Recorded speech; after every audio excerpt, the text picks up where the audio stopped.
राष्ट्रीय लोकतांत्रिक पार्टी व आजाद समाज पार्टी के कई प्रत्याशियों ने आज अपना नामांकन वापस ले लिया। ये चौंकाने वाली खबर लोगों के लिए थी कि राष्ट्रीय लोकतांत्रिक पार्टी व आजाद समाज पार्टी के गठबंधन के जो प्रत्याशी है वो नाम वापस ले रहे। सबसे ज्यादा चौंकाने वाला नाम अगर इसमें कोई है तो वो लालचंद मूंड का है, सरदार शहर से। सरदार शहर के आरएलपी के प्रत्याशी लालचंद मूंड ने अपना नामांकन वापस ले लिया, जिन्होंने पिछली बार उपचुनाव में 40,000 से अधिक वोट लिए थे। ऐसे प्रत्याशी ने अपना नाम वापस ले लिया तो निश्चित तौर पर यह खबर चौंकाने वाली ही थी।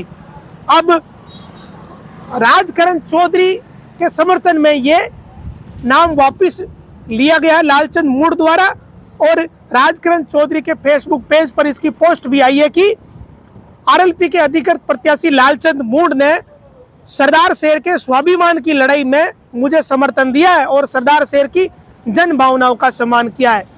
लेकिन सवाल यह है कि क्या राष्ट्रीय लोकतांत्रिक पार्टी के नेता व कार्यकर्ताओं की भावनाओं का सम्मान लालचंद मूंड ने किया है? क्या अपने कार्यकर्ताओं से पूछकर यह निर्णय लिया है? क्योंकि जिस पार्टी से आप जुड़े हुए हो उस पार्टी के कार्यकर्ताओं को कहीं ना कहीं ये सोचने पर वो मजबूर हो जाते हैं कि हमारे नेता क्या कर रहे हैं, किस तरह के वो निर्णय ले रहे हैं। लेकिन नेता है, नेताओं के अपने निर्णय होते हैं और नेता कभी किसी तरह का निर्णय ले लेते हैं, कोई नई बात नहीं है। उसके बाद दूसरी चौंकाने वाली खबर रही बीकानेर से। वहां आरएलपी के प्रत्याशी अब्दुल मजीद खोकर ने अपना नामांकन वापस ले लिया और यह सुनने में आया कि मुख्यमंत्री अशोक गहलोत ने उन्हें फोन किया और बीडी कल्ला को उन्होंने समर्थन दे दिया, कांग्रेस के प्रत्याशी को, और कहा कि मैं कांग्रेसी हूं इसलिए समर्थन बीडी कल्ला को ही है उनका। अब सवाल यह खड़ा होता है कि अब्दुल मजीद खोकर ने आरएलपी का सिंबल क्यों लिया? अगर उन्हें नाम ही वापस लेना था तो फिर वो निर्दलीय ताल ठोक सकते थे। एक पार्टी का सिंबल लेने के बाद आप नाम वापस लेते हो तो उस पार्टी की छवि पर कितना असर पड़ता है, ये सोचने वाली बात है। लालचंद मूंड का हम जिक्र पहले ही कर चुके हैं, अब आते हैं लाडनू पर। लाडनू में भी आज एक गजब का ड्रामा हुआ। मुकेश बाकर ने, जो आजाद समाज पार्टी की प्रत्याशी है सुमन मेघवाल, उनसे समझाइश की और उन्होंने, सुमन मेघवाल ने मुकेश बाकर को अपना समर्थन दे दिया। ये आजाद समाज पार्टी की प्रत्याशी है सुमन मेघवाल, जिनका बाद में मुकेश बाकर ने बाकायदा स्वागत भी किया और कांग्रेस का दुपट्टा भी पहना दिया। ये आजाद समाज पार्टी के साथ ये चीज हुई तो बड़ा मामला चौंकाने वाला रहा। अब बात करते हैं दाता रामगढ़ सीट की।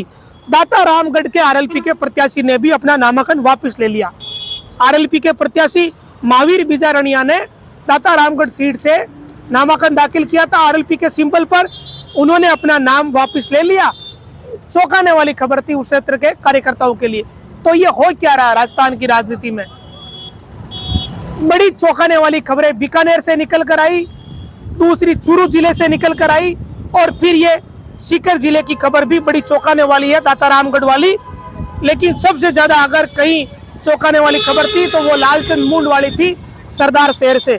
इसके अलावा एक चीज और करी, बायतू जो बाड़मेर विधानसभा क्षेत्र है वहां पर आरएलपी व आजाद समाज पार्टी ने निर्दलीय प्रत्याशी प्रियंका चौधरी का समर्थन कर दिया।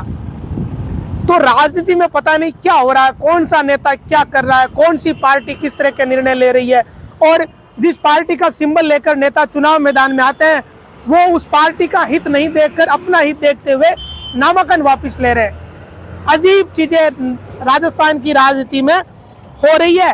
अब पता नहीं कौन किसके साथ क्या खेल खेल रहा है, ये तो राम जाने या वो नेता जाने, लेकिन जो चीजें जनता के सामने है वो कई जगह बड़ी चौंकाने वाली है।